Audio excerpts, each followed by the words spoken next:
So get into some golf news. I had to bring it up. This was like the newest thing that came out, and it was kind of silly.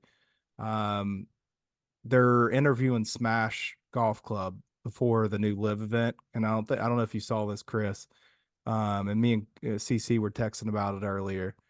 They're talking to Graham McDowell and they're talking to Brooks about the U.S. Open, and Graham McDowell's like, "Yeah, I'm playing in a qualifying event. You know, I'm trying to get into the U.S. Open," and Brooks is obviously in because he's won. And then they pan over to Taylor Gooch and they're like, "Hey Taylor, are you gonna try to qualify for the U.S. Open?" What did he say? He's like, He "No." said, I'm not. Personally, am doing the U.S. Open in Columbus and then the Open in Manchester. So I plan on playing both of them. Yeah, I'm the same. I've entered for both qualifiers. I think I'm in Florida Monday of Houston, and then just south of London the Tuesday of the International Series Morocco, which I'll go and play right after the Open qualifying series. So obviously we're pulling hard for this guy in a couple of weeks' time, but obviously trying to get into a couple of majors myself. I'm not. Man, like, are you taking your ball and going home because you're throwing a pity party because you're not getting what you know what? You made the choice. I'm fired up, by the way. And I'm not drinking. Roll on He it. made the choice to go to live golf because he wanted the money and he wanted a different experience. I got no problem with that. But don't throw a pity party because you didn't get the invite like Waco got an invite to the Masters and some of the other guys. And you know what? Some of these other guys have grinded. I know there's been a big push about David Puig around on the live, who a lot of people feel he should. But some of these guys are going and they're grinding on some of these other tours where they can get Asian Tour and they can get the World Golf Ranking points to get into the level to where they can make it into a major. What have you done? You've won 4 times on live. One was a team event. What have you done? Sorry, I don't feel bad for you. If you chose not to go play in one of these qualifiers, that's on you. Good for you. That's your choice. But don't bitch anymore about you not getting a chance. Screw you, take your ball and stay wherever the hell you are. Don't come back. Love it, CC. In the Laying it word down. in the words of Tiger Woods Hall of Fame speech, you gotta earn it. Like You gotta earn it. you gotta earn it. Like what the hell? It's like the handout generation, man. He's like It's a problem. it's the problem. It's like, hey man, I won these live events. I'm so great. I'm playing so well, and I deserve a invite. No, you don't, dude. Your major record sucks. And the best you've done, I think he had one good finish at the Masters, but it still wasn't like top 10. I think it was like 14th or 13th, was great. But he's missed several cuts in the majors the 2 years he was on the PGA Tour. Sure, he wasn't probably at the game that he is now.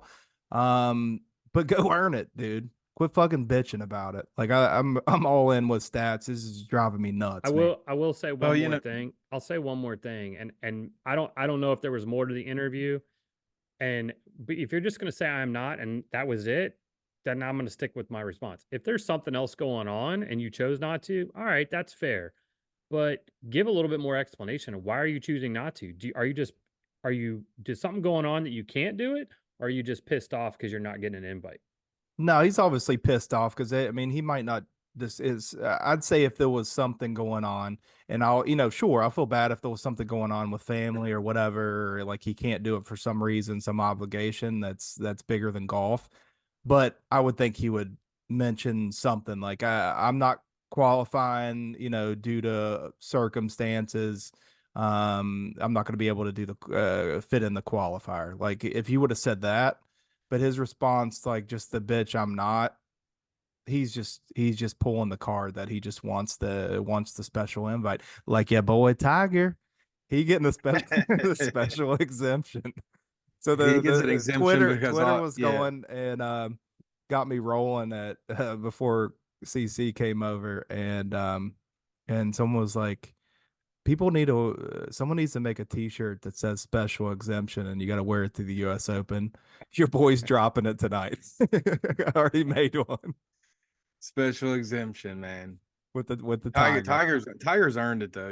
Like it's like Yeah, whatever. Like, I mean, what's what's given him an invite to everything. I mean, he's their moneymaker, and with all these you know, these offers on the live that, getting these players to come over, I've kind of sat back and, thought about it all, and, kind of, everybody's kind of taking it in. And at the end of the day, man, like DJ, I mean, he went over there and he made some serious cash. He can change a lot for golf with that kind of money.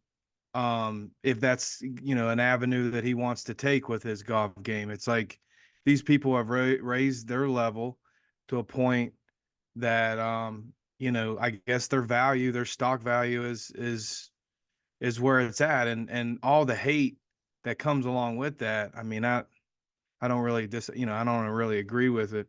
I kind of like, you know, like Scott, he kind of just held, he wants to, he wanted to see how things were shaking out. But, Rom's over there now.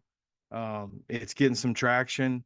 People like to listen to music when they play golf nowadays. Like, I mean, like the times are changing.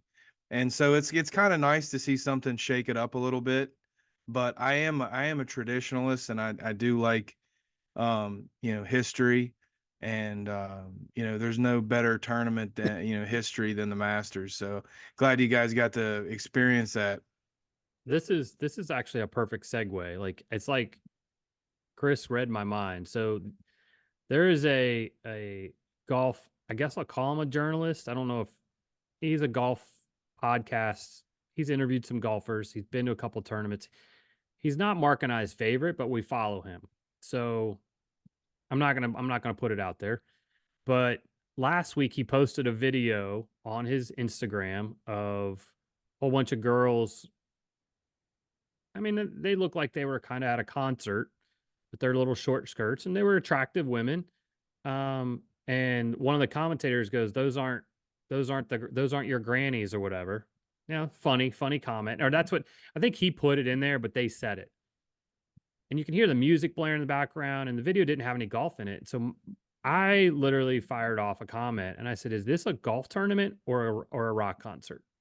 Because to me, golf still has to have decorum.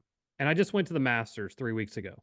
So to me, I wholeheartedly agree with you. There is a change, and there's a change from, like, if my grandfather was still alive and I went out to play with him now and I had music playing, he'd probably kick my ass. But I also think if I explained it to him, he'd probably understand it. And I'm not out there, and I have a big speaker. I'm not out there blaring it, driving around the course that it's affecting everybody, because it isn't for everybody. Correct. But there still has to be some decorum on the golf course. And these people, some people chimed in and they were saying some stuff like, oh, I don't get it. And I'm not with the sign of times, and talking about the team event and how the team event is a great thing. No, the team golf for Live sucks. It's terrible to have 54 guys out on one course. How am I, if I'm your teammate and you start on 2 and I start on 16, how do I know what you're shooting? I to me, like, just a aggregate team event total just doesn't work. And Mark and I've talked about this before. And this guy chimed in. It got me fired up, but there has to be some kind of decorum. I'm not saying you can't have music on the golf course. I'm not saying a PGA Tour event can have music on the golf course. I think there's a time and a place, and at certain times and in a certain place for that to take place. The Waste Management is a perfect example. Yeah, that's exactly right. I think there's definitely a time and place to give the golfers a variety of atmospheres. Right. I mean, exactly. let's just think about it. I mean, like, you throw me into Waste Management. I mean, that's a different experience, right, compared to, the Masters, or, another traditional. But what I've always loved and respected about the game of golf, since I was, grew up playing as a young kid, and my father instilling, the etiquette of the game. Dad was always, one of those guys that wanted us to enjoy playing the game, but also respect and have respect for the property that you're playing on. Picking up wrappers, candy wrappers and things on the course, just to try to help the course management, just little things that, I think, a lot of sports need in terms of respect for the playing field or for the people that are out there, cutting the grass every day and trying to, creating a pristine championship golf course. I mean, like there's a lot of people that it takes to make something like that great.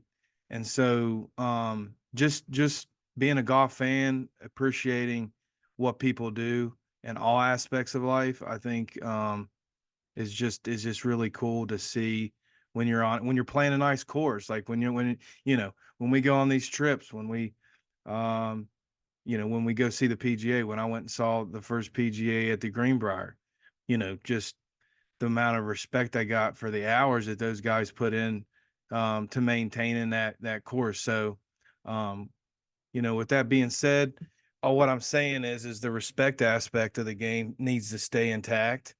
And but having that Ryder Cup feeling and like that camaraderie and that like excitement and things like that gets people out of their seats and want to watch more golf. Like I watched the whole Ryder Cup this year for the first time, and man, it was a roller coaster.